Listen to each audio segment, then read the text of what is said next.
Hello parents, welcome back to the channel Praneeth mummy. இன்றைக்கி இந்த வீடியோவில் ஆட்டிசம்க்கு என்னென்ன தெரப்பீஸ்லாம் அவைலபிளாக இருக்குது, எந்த தெரப்பி எடுக்கலாம் எடுக்கக்கூடாது பெஸ்ட்டு அப்படிங்கிறத பற்றி பார்க்கலாங்க. நம்ம சேனலில் யூஸ்ஃபுல்லான ஆட்டிசம் டிப்ஸ் கொடுத்துட்ருக்கோம். உங்களுக்கு யூஸ்ஃபுல்லாக இருந்துச்சுன்னா சப்ஸ்கிரைப் பண்ணிக்கோங்க. ஃபஸ்ட்டு ஆட்டிசம்க்கு முக்கியமாக கொடுக்குற therapy occupational therapy and speech therapy அப்படின்னு சொல்லுவாங்க. சில பக்கம் ஆக்குபேஷ்னல் தெரப்பி மட்டுமே தனியாக கிடைக்கும். சில பக்கம் பார்த்திங்கன்னா ஆக்குபேஷ்னல் ப்ளஸ்ஸு ஸ்பீச் ரெண்டும் சேர்த்தியும் சில சென்டர்ஸில் வச்சுருப்பாங்க. ஸோ ஆட்டிசம் குழந்தைங்கள சில பேர் பார்த்திங்கன்னா நல்லா பேசுவாங்க, ஆனால் கான்சன்ட்ரேஷன் இருக்காது. ஸோ அந்த மாதிரி குழந்தைக்கு நீங்கள் ஆக்குபேஷ்னல் தெரப்பி மட்டும் போட்டாலே போதுமானது. சில ஆட்டிசம் குழந்தைங்க நான் வெர்பலாக இருப்பாங்க, கவனமும் இருக்காது, வாயை திறந்த ஸ்பீச்சும் வராது, 1-2 வார்த்தை தான் வரும், ரொம்ப ஸ்பீச்சே வராது. ஸோ அந்த மாதிரி குழந்தையாக இருந்ததுன்னா ஆக்குபேஷ்னல் ப்ளஸ்ஸு ஸ்பீச்சு இந்த ரெண்டுலேயுமே போடலாங்க. அடுத்தது 3வது தெரப்பி பேர் பிஹேவியர் தெரப்பின்னு சொல்லுவாங்க. ஸோ இந்த 3 தெரப்பி மட்டும்தான் ஆட்டிசம்க்கு ஃபேமஸாக இருக்கிறது, எல்லோரும் குழந்தைங்களுக்கு கொடுக்குறது, டாக்டர் ரெக்கமெண்ட் பண்ணுறது இந்த 3 தெரப்பி தாங்க. ஸோ நிறைய தெரப்பீஸ் ஆட்டிசம்க்கு வந்துக்கிட்டே இருக்குது. டெய்லியும் இன்ஸ்டாகிராமில் போய் பார்த்திங்கன்னா ஏகப்பட்ட தெரப்பீஸ் வருது. ஆனால் அந்த தெரப்பியெல்லாம் யூஸ்ஃபுல்லாக இருக்குமா இருக்காதா, ஆளுங்க டெவலப் ஆகிருக்காங்களா, டெவலப் ஆகி போயிருக்காங்களா இல்லையா, நமக்கு எதுவுமே தெரியாது. நம்ம டாக்டர் நமக்கு என்ன தெரப்பி ரெக்கமெண்ட் பண்ணுறாங்களோ அதுக்கு போய்க்கிறது தான் நமக்கு நல்லது.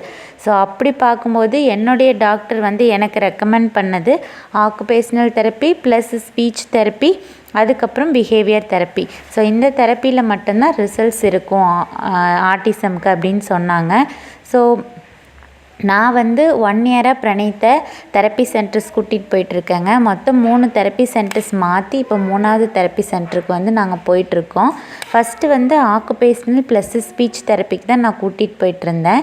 அப்போ 3 to 4 years வரைக்கும் அங்கே தான் போனோம். 3 to 3.5 years அவனுக்கு வர வரைக்கும் 6 months ஆக்குபேஷ்னல் ப்ளஸ் ஸ்பீச் தான் போட்டிருந்தேன்.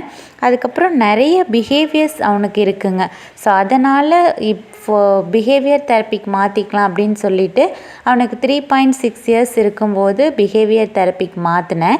பிஹேவியர் தெரப்பிங்கிறது ABA அப்படின்னு சொல்லுவாங்க, அப்ளைடு பிஹேவியர் அனலைசிஸ் அப்படின்னு சொல்லுவாங்க. ஸோ அந்த தெரப்பிக்கு மாற்றி இப்போ நான் அந்த தெரப்பிக்கு தாங்க அவனை ரெகுலராக கூட்டிகிட்டு போயிட்டுருக்கேன்.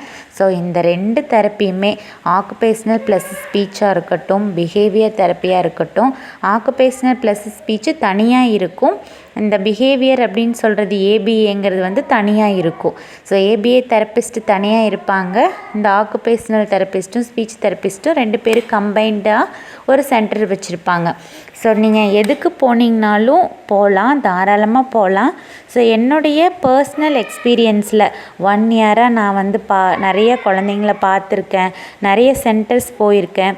So based on my opinion and experience படி நான் என்ன சொல்லுவேன்னா, உங்கள் குழந்த ஆட்டிசம் 2 years தான் ஆயிருக்கு, நான் 2 yearsலேயே ஆட்டிசம் ஐடென்டிஃபை பண்ணிட்டேன், 2.5 years தான் ஆயிருக்கு, இல்லை 1.5 years தான் ஆயிருக்கு, நாங்கள் ஆட்டிசம் ஏர்லியாகவே ஐடென்டிஃபை பண்ணிட்டோம் அப்படின்னா நீங்கள் ஆக்குபேஷ்னல் தெரப்பியும் போகலாம், ஆக்குபேஷ்னல் ப்ளஸ் ஸ்பீச் தெரப்பியும் போகலாம், பிஹேவியர் தெரப்பியும் போகலாம். எந்த தெரப்பி வேணாலும் நீங்கள் போகலாம்.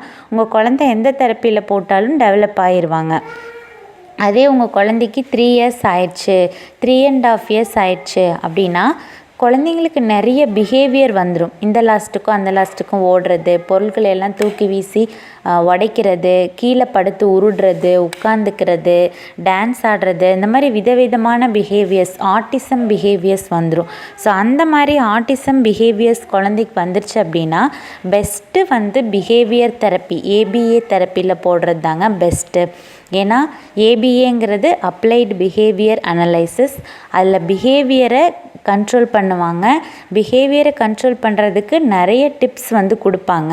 அந்த குழந்தை டான்ஸ் ஆடுது, ஓடுது, குதிக்குது, ரவுண்டாக சுற்றுது அப்படின்னா எதெல்லாம் பிஹேவியர்னு பார்த்து அதெல்லாம் கண்ட்ரோல் பண்ணுவாங்க.